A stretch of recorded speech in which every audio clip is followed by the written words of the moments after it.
Good afternoon, everyone. All right. Welcome to Drivetrain Basics. My name's Cameron. I'm going to be the one leading this class. To give you all some background, my experiences, I was an FTC member from 2014 to 2018, and I've been a coach and lead mentor for FTC 1002 and 11347 from 2019 to now. Uh, both of these teams, past few years, have had great success with world championships, and this is just base level robot design. I also want to introduce our moderator for today, Noah. Hello, I am Noah Shelton from Team 7451 Avenger Robotics. All right. So first question I have for y'all is, if you're in the Noah, can we go ahead and post the poll? I would like for y'all to answer a couple questions. First question is just if you're a rookie or veteran. Same if you're a coach or a student, fill out your experience. This gives me an idea of what y'all were most likely going to need. There's more rookie. We're going to go more base level. If we're more veteran, we can go into more specific detail.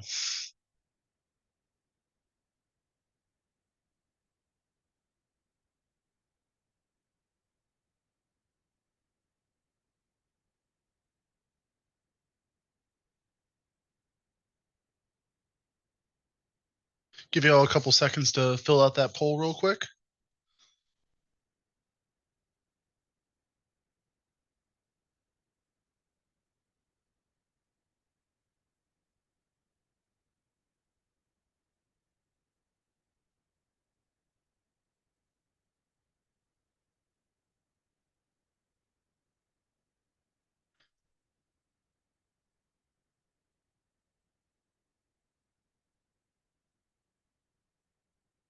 For those of you who are just joining in, there's a poll on screen. If you can, please fill it up real quick.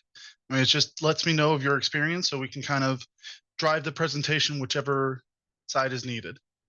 Noah, do you have those results? I do. Can you not Okay. see them? I cannot. Not sure if Okay. it's something on my end or Right now it's rookie 38%, veteran 62%. okay. So we'll do a little bit of both. We should be able to balance it out a little bit. All right. So here's the fundamentals of drive bases. Here's the deal. You have to drive in order for your robot to move. If your drivetrain doesn't work, I mean, it's not going to do really much on the field. Doesn't matter if you have super elaborate mechanisms. If your robot can't move, especially this year with some of the restrictions, you're not going to be able to perform well. So when we're talking about robot design and robot drivetrain specifically, looking towards a almost bulletproof design and also looking towards what makes sense for your team. So it enables movement. Yeah, drivetrain fails, your robot potentially has a high likelihood of failure. We're going to cover two of the most popular drivetrains for FTC, six-wheel tank drive and Mecanum, which is a holonomic style of drivetrain. Here's the deal with tank drive. Tank drive uses traction wheels. Traction wheels, so you don't have strafing. You're going to go forward, backwards, and you have a left turn or a right turn. You can do some advantages with it. One of the big ones being pushing power. Mecanum, on the other hand, when we go there, is doesn't have the pushing power. But what it does have is the ability to go in multiple directions all at once. Using four motors, you can go sideways while your robot's still oriented in the same direction. It allows you more mobility, agility. Um, Also, I'll tell you this from experience, most of the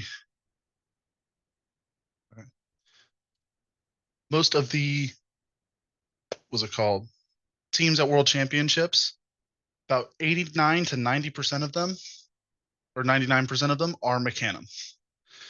That's not saying tank drive is bad. It's just depends on what makes sense for your team.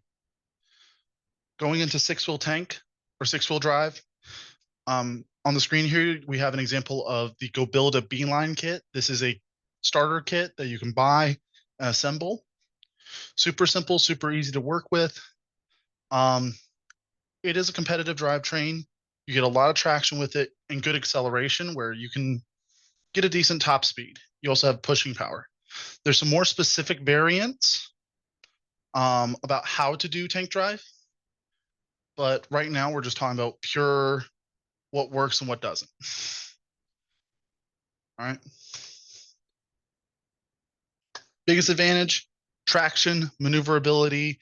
You're stable across all robot weights. I mean, get a good acceleration and is strong for offense and defense. Biggest disadvantage is maneuverability.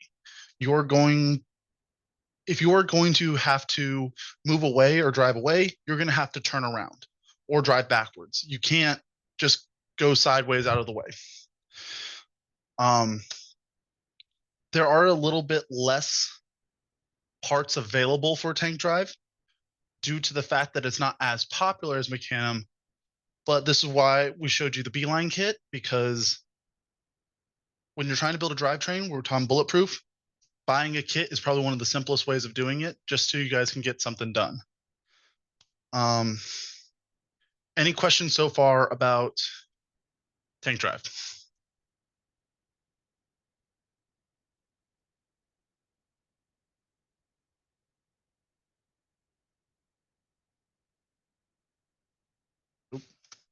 Any questions?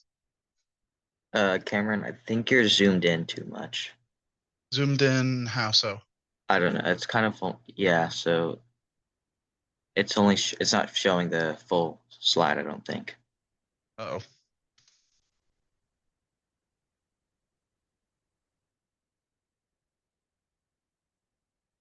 All right. Is that better?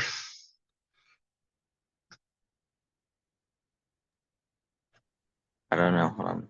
Oh, it might have been my end actually. Oh, well.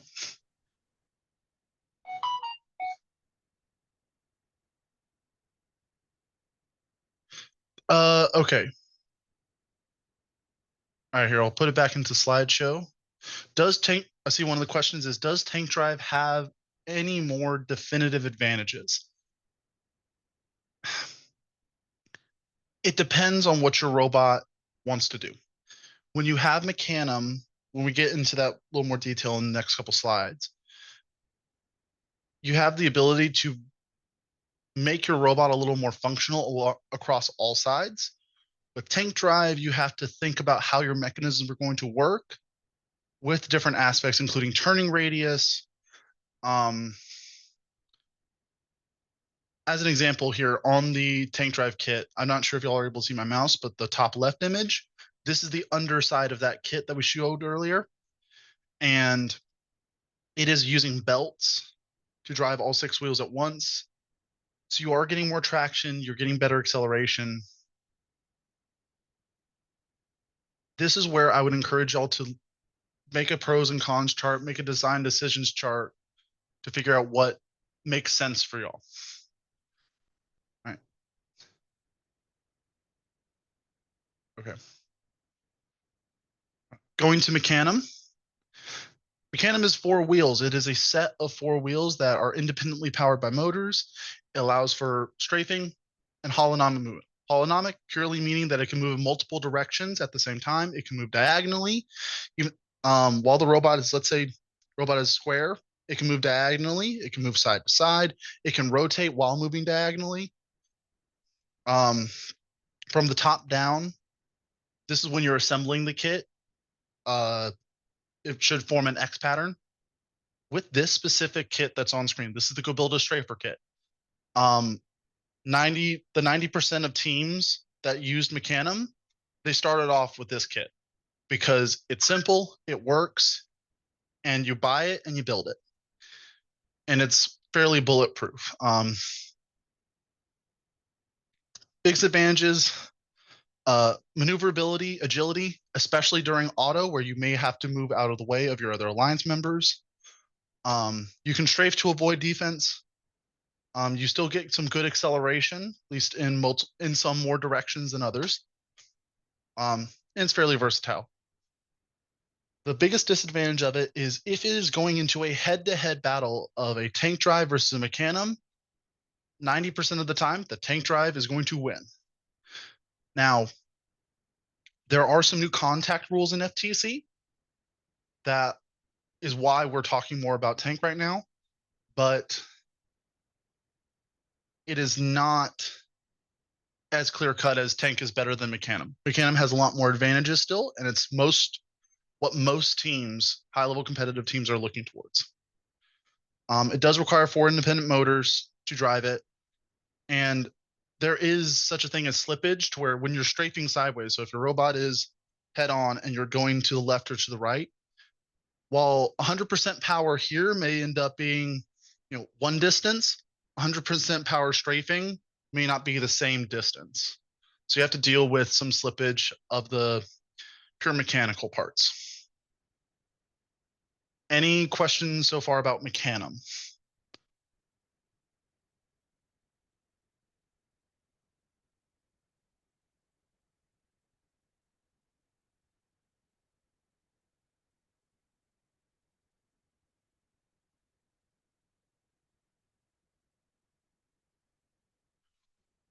I'm gonna give you all a minute to type this out.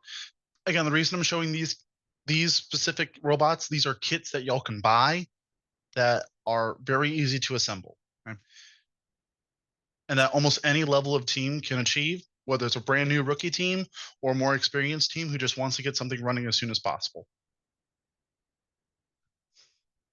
Any questions so far?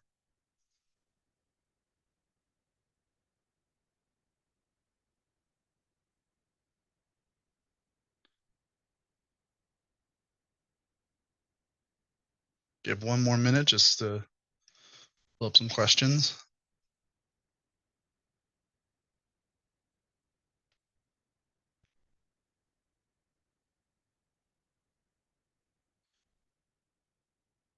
All right. We'll go ahead and start moving on. All right.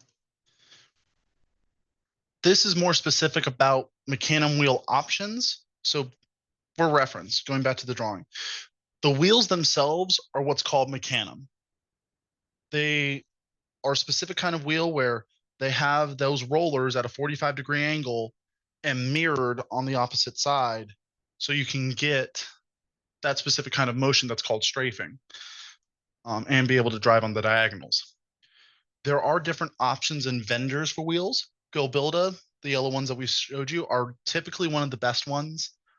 Rev is a second. I would still recommend GoBuilda for the overall versatility of systems that it has.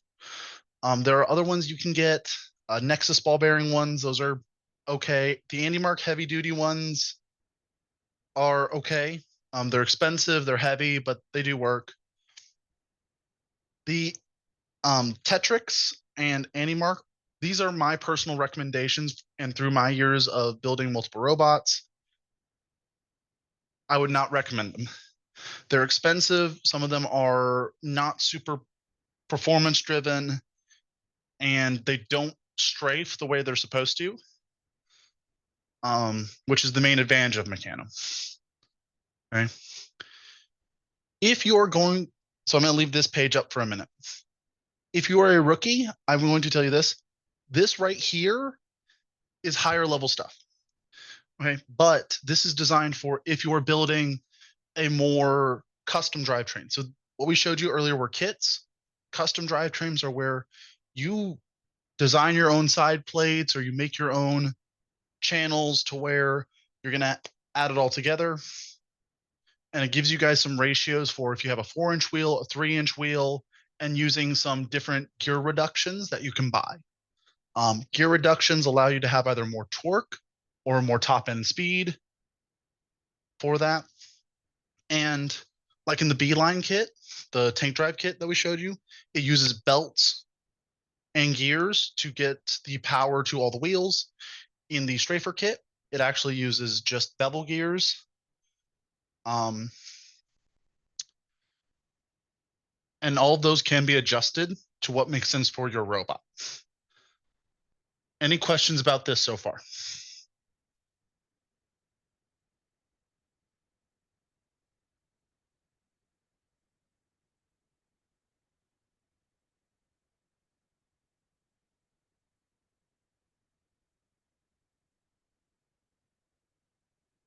I apologize if I'm talking fast, by the way. I'm on my second pot of coffee for today, and I'm starting to feel it a little bit.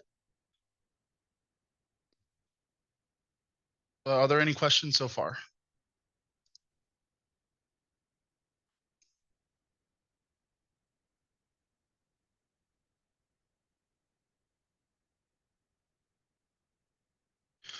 What is a gear ratio? That's a good question, actually. So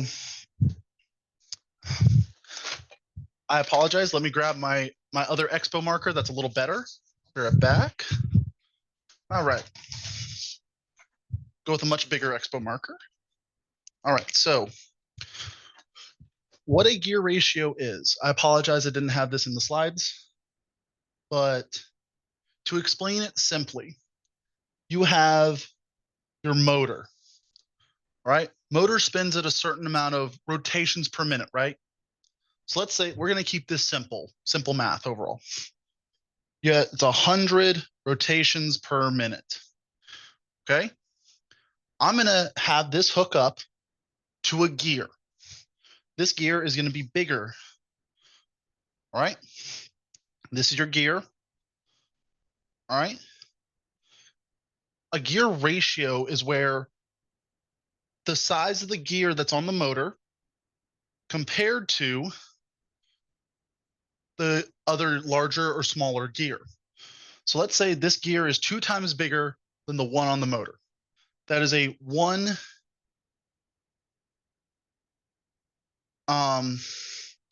rotation on the, or sorry, oopsies, got that backwards. If we spin this gear, actually, sorry, we're going to remove the math completely just so it's even easier to understand, hopefully. And I apologize, I'm trying to do this on the fly. So please give me some grace on this. Your motor. Okay.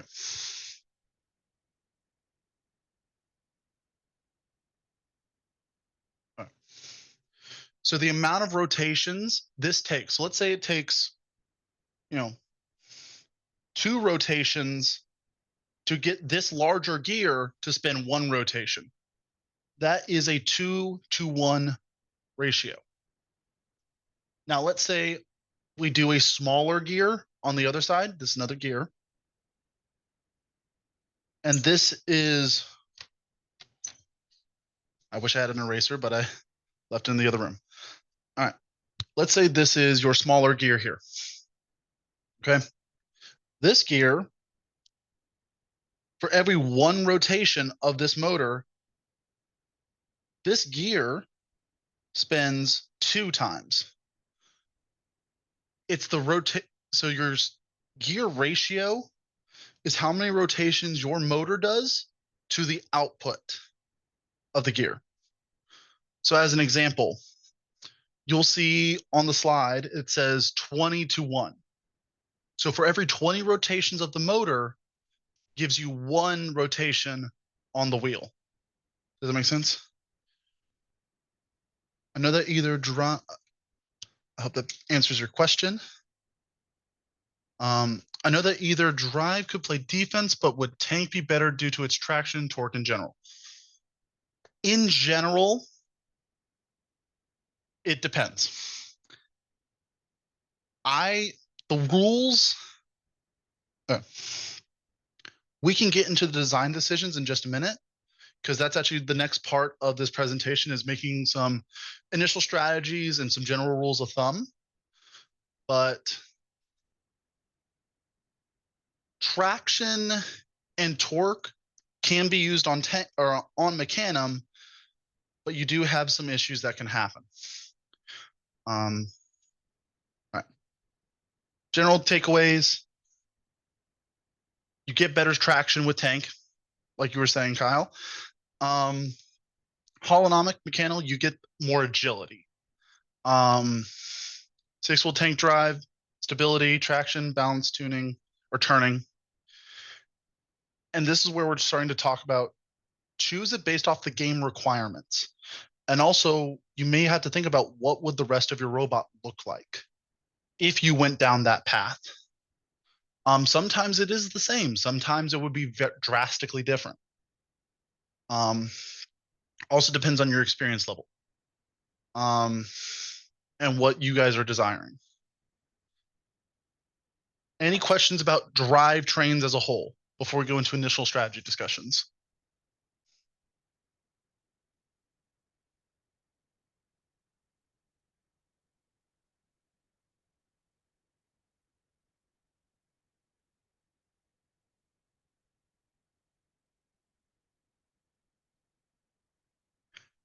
Actually, Kyle, after reading your question again, for specifically defense, tank is typically better if you're going for specifically defense. Generally, I would not recommend having defense be your main strategy versus trying to score goals. But if that's your strategy, that's up to you. Any other questions?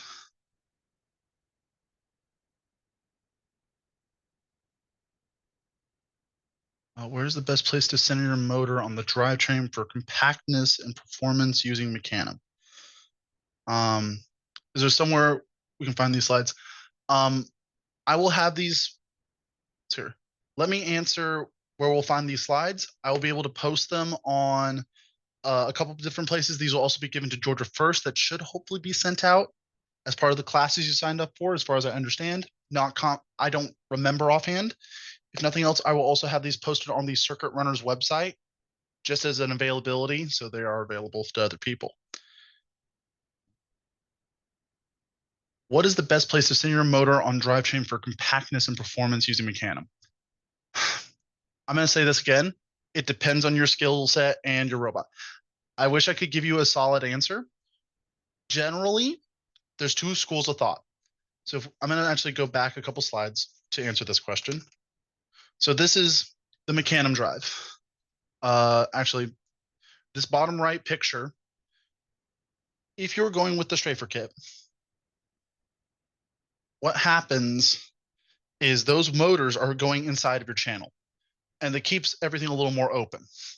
Another option, if you're going for custom, for ease of manufacturing, you do similar, even for Mecanum, you do something similar to this, where you have two direct driven motors, or motors, two gears, or belts combination, but those belts carry the power to the wheels at the corners. You can also set them up to where the motors are vertical and you still use bevel gears. It depends on what you want the rest of your robot to look like.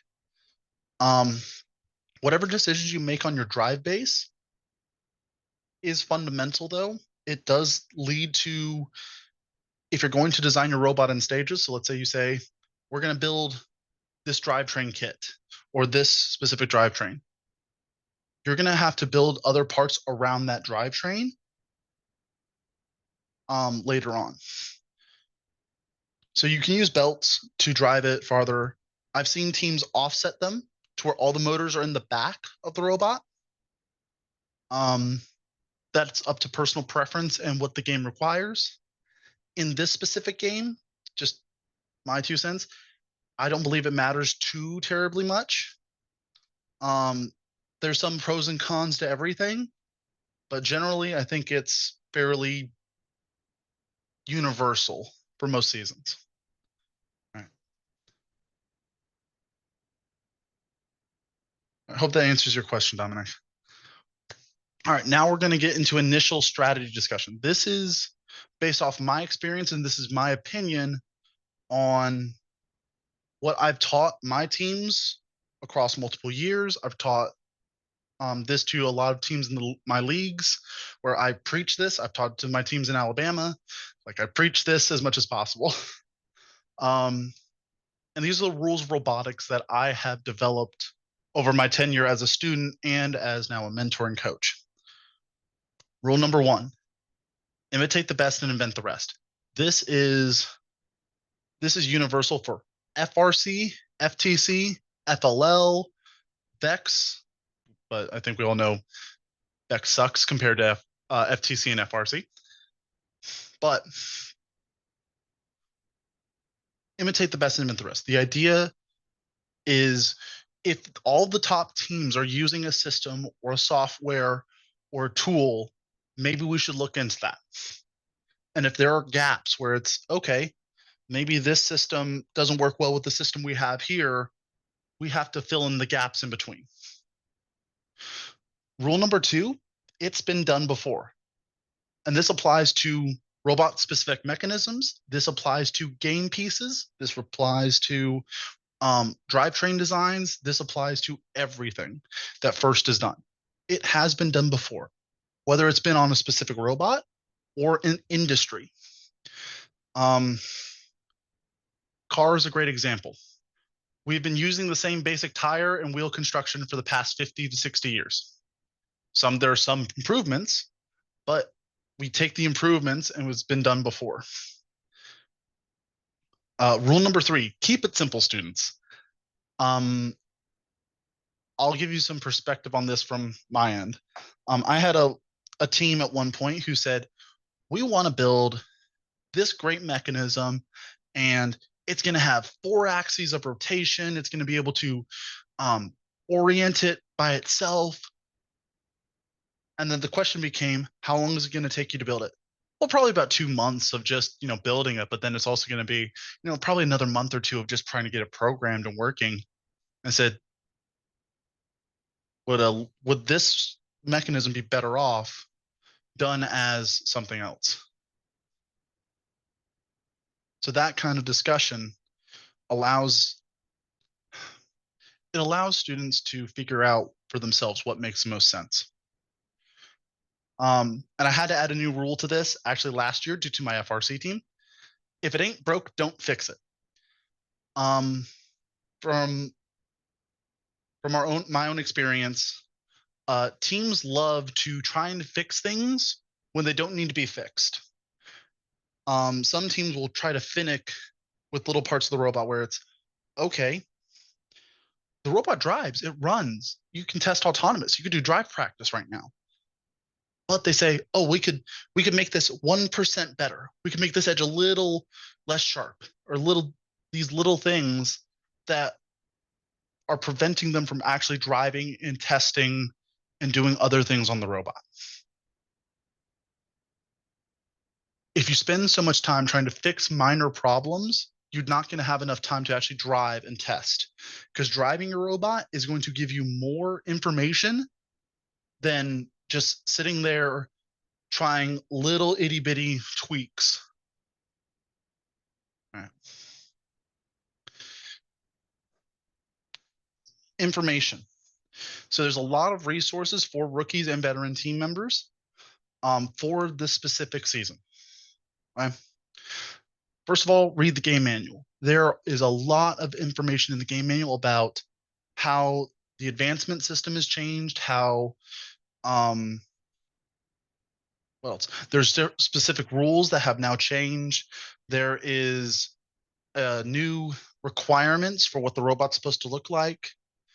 If you're looking for specific mechanisms or more information, documentation from other teams and groups, Game Manual Zero. It's a website. You could type in Game Manual Zero. It'll be one of the first links that's available. It gives you mechanism ideas. It will give you information on where you can find that information, and everything. It'll even give you some code references from other teams. RI3D, Robot in 3 days. FTC has a few different variations of it. Robot in 30 hours, robot in 2 days. I've seen robot in 24 hours. This is usually a group of alumni or students or college age kids who get the game and they try to build it as soon as possible. They get on a time crunch to just give their initial robot ideas based off the game knowledge they have. And it also shows them the initial struggles they're having, which, going back to the rules of robotics, it's been done before. So if they have a mechanism that does the base climb, maybe worthwhile looking at it. And if that's the best version of that you found, imitate the best. And then if you have to adapt it for your specific robot, invent the rest. So you may need to modify the mechanism a little bit to fit within the constraints. All right. There's a new thing this year called starter bots. These are minimally, like, very minimal concept robots. They have ones from Rev, GoBuilda, AndyMark, Studica. They give you guys a very simple place to start off with. I would not encourage teams to use it as their final robot, as a purely starting off point. It will give you a shooter and a drive base within a day or so. Now, I will let you know this ahead of time. I want this part of this presentation to be more of a discussion, because everyone's situation is a little different. Everyone's knowledge base is a little different. So I want to open it up now to a little bit about discussions or questions you may have about robot strategies, robot ideas, etc.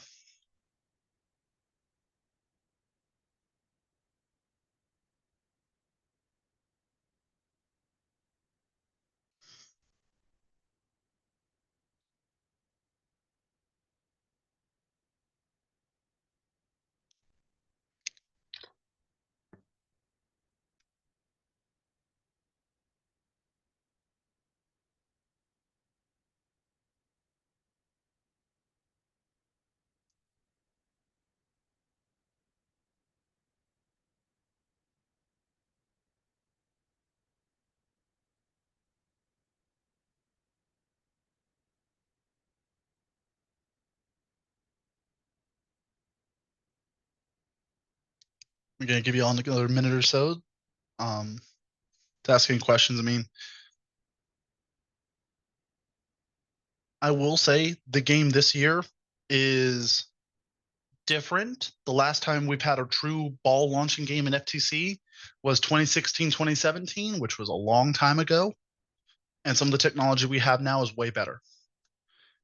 Okay, I apologize. I'm going to try and say your names as best I can. For Sochi, for starter bots, is it better to make and use them or edit them based on other people's ideas?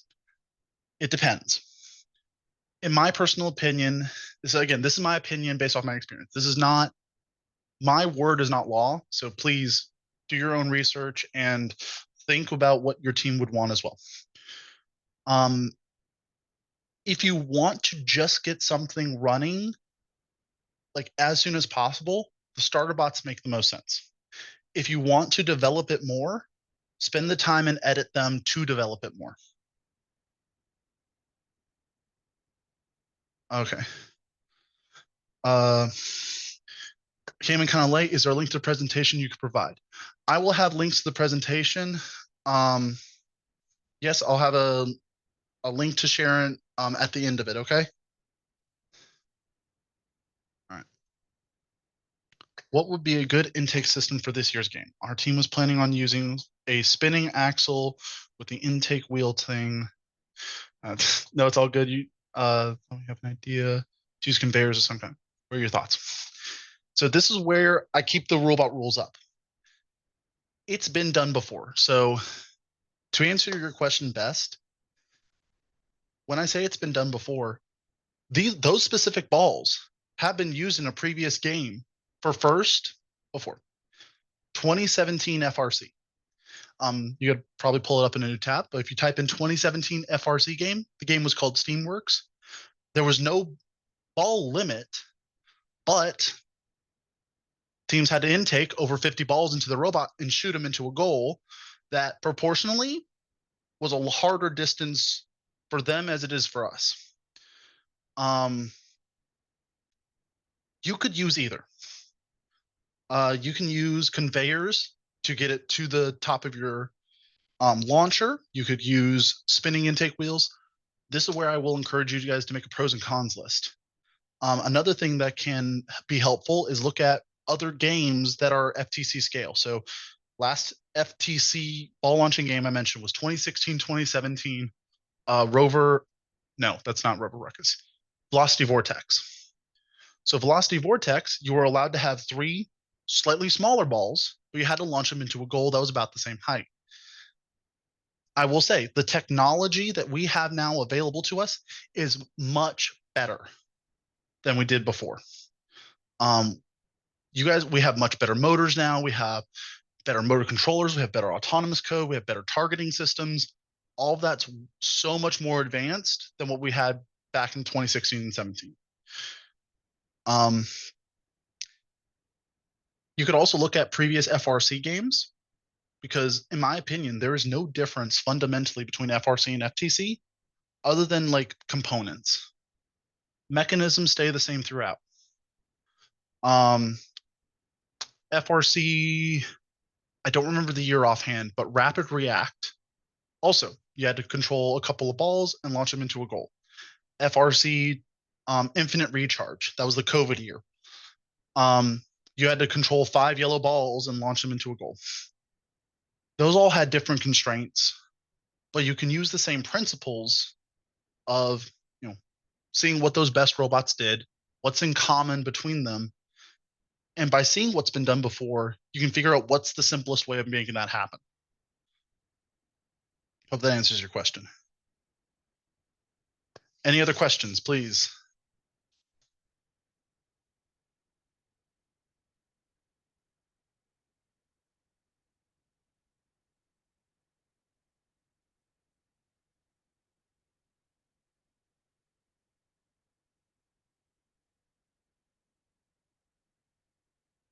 Also, this game has some interesting things with endgame.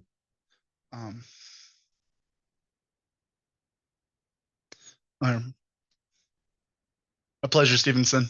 Happy to help. Any other questions?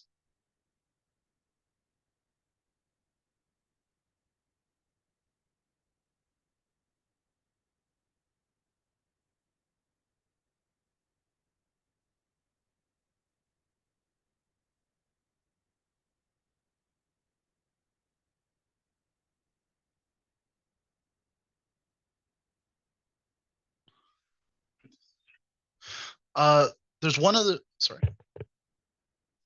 Okay, can y'all hear me now? I apologize. I think my headset died in the middle. Is there any more big things? There's one other thing that I want to talk about, which is the ranking point system, which I want to go over in the game manual, because that's something that's newer to this year that is very, very different than previous years. And keep in mind, I'm not a referee. I'm not a head referee. I'm just reading the game manual.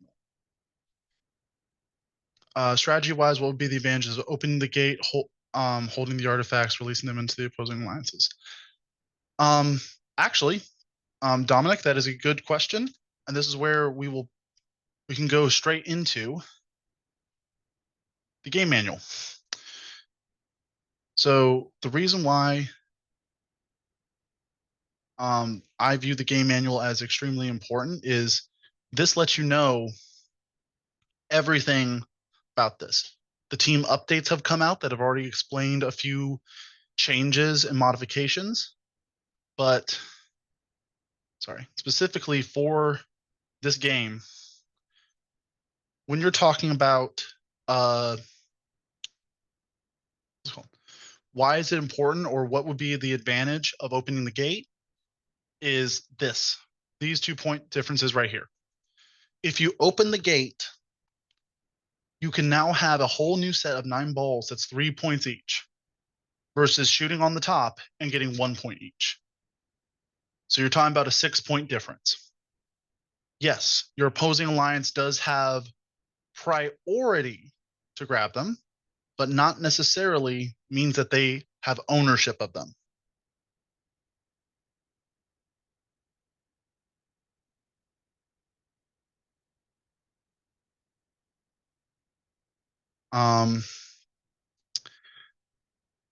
Hope that answers your question. All right.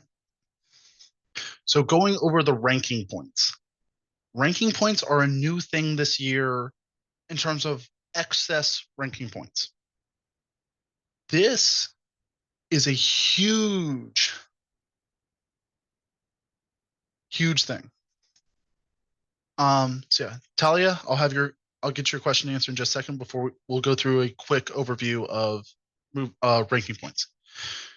So ranking points this year determine your rank as they're titled, but if you win, you automatically get 3. If you lose, you get 0.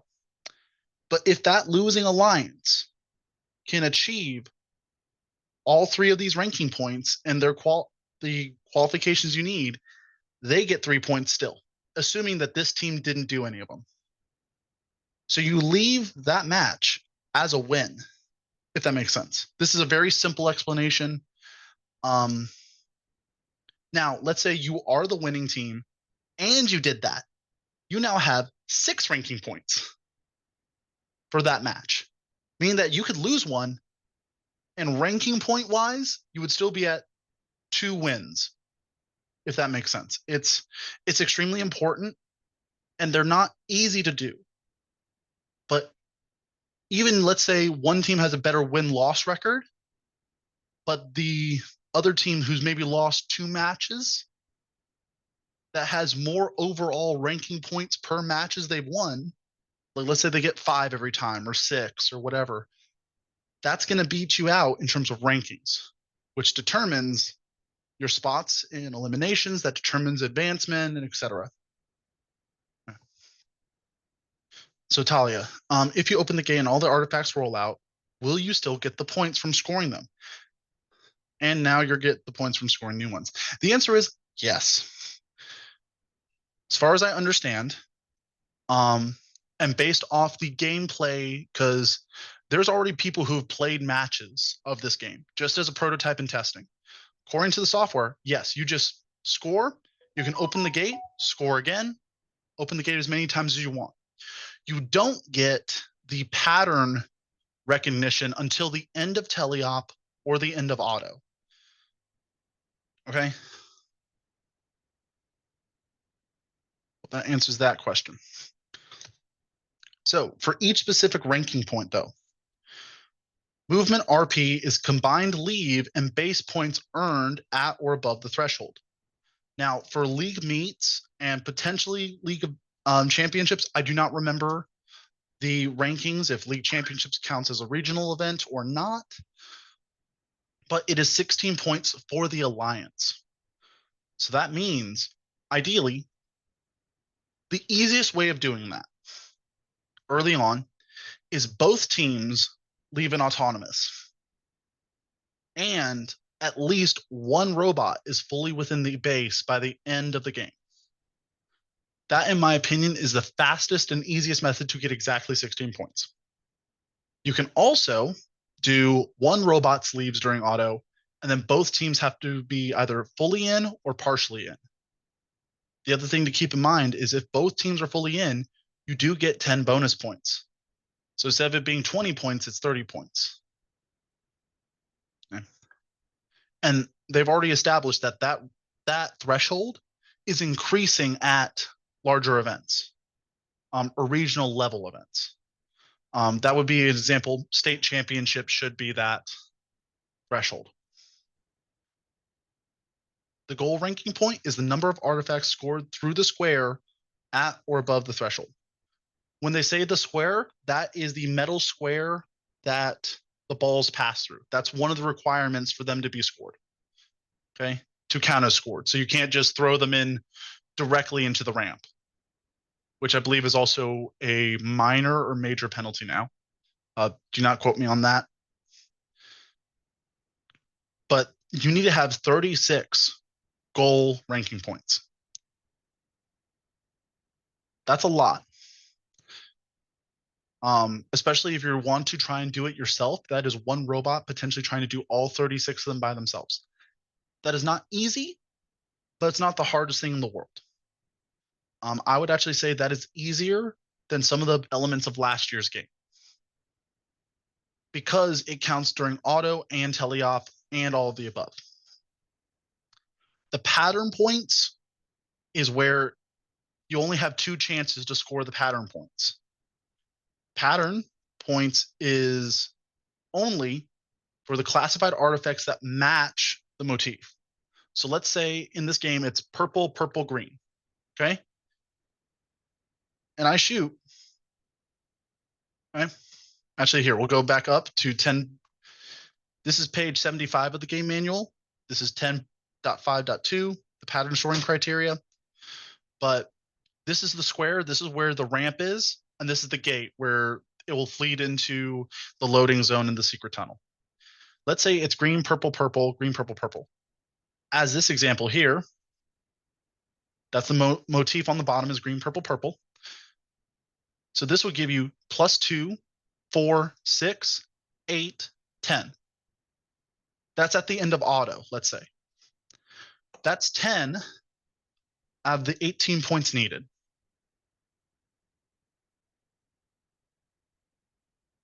Right. So you only get 2 opportunities to score this. You are allowed to preload before auto starts. So use that to your advantage to get at least some of those points if you can. Now I know it's hard. It's not easy, but the more points you can get during auto, the less of a problem it will have to be at the end of teleop. Because at some point you're going to have to decide whether to go for most of the more pattern points that are worth 2 points each extra, or wiping the gate and getting 3-pointers every time. Or try to do both. You can do both. All right. Got a question from Dominic. If one robot is fully in the parking square and the other robot is partially in the square, what would the result be? So we're going to go to the handy dandy chart again. If a robot is fully in the base, that is 10 points. If a robot is partially in the base, that is 5 points. So that's 15 out of the 16 you need to get that ranking point.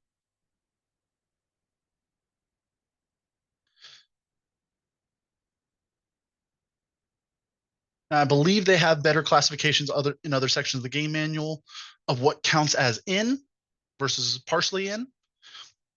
So I'd also read up on those and make sure you guys have a way of doing that. Right? And the other thing is, these have not been announced yet of what they're going to increase to. They may not increase. They may actually get lowered.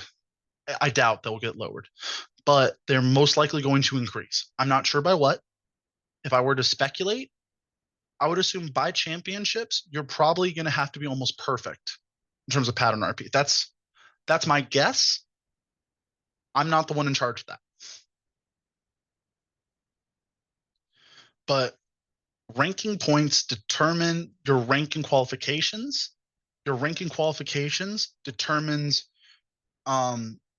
your potential slots and eliminations, and your rankings and eliminations help determine your advancement to the next level. Okay? Because the whole advancement system, Inspire 1 is no longer a guaranteed. Winning Alliance Captain is no longer a guarantee because it's based off points.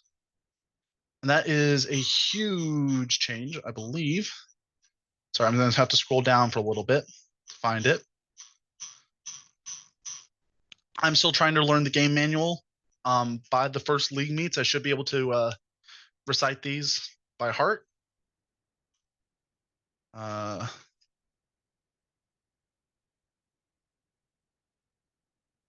that's tiebreakers.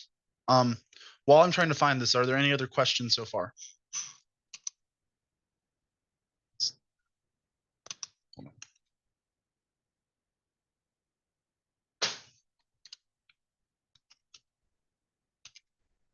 There we go, page 21. All right, so let's say as an example, now this may be modified and a little more specific as the season goes on. They'll probably have more specific scenarios about what is going to happen and how this will really work.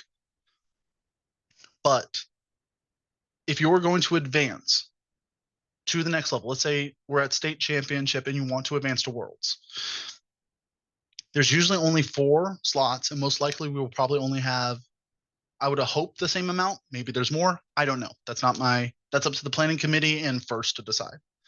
But if you want to advance and have as much chance you can to advance either from league championships to state or from state to worlds, it is total advancement points. All right. And these are the advancement points. It's section 4.1. Okay. So you get some during qualifications, and the highest ranked team gets more points. So that's where it goes back to ranking points matter. If you're and an alliance captain, you get points. If you are a first pick, and the higher first pick you are, you get points. If you get farther into playoffs, you get points. If you get an award, it gives you points. And you guys can run your own calculations for this. I would encourage y'all to run through some scenarios with your coaches and just play some ideas out. There is a chance that even though you get 60 points here for Inspire 1, which we all agree is the top award, just being the winner gives you 40 points on top of being 20 points for Alliance Captain if you're the number 1 alliance, 20 minus the number you are. So if you're the first place seed, you have 20 points. Or first place captain, you have 20 points. And then also, assuming that, you also have some qualification points. There is a high chance, there is a potential chance that awards may not even advance. That does not mean you should not do them, though. That just depends on what makes sense. All right, I'm being told that we are at time. So if there's any last minute questions, ask away, but we're gonna have to head off in about a minute or so.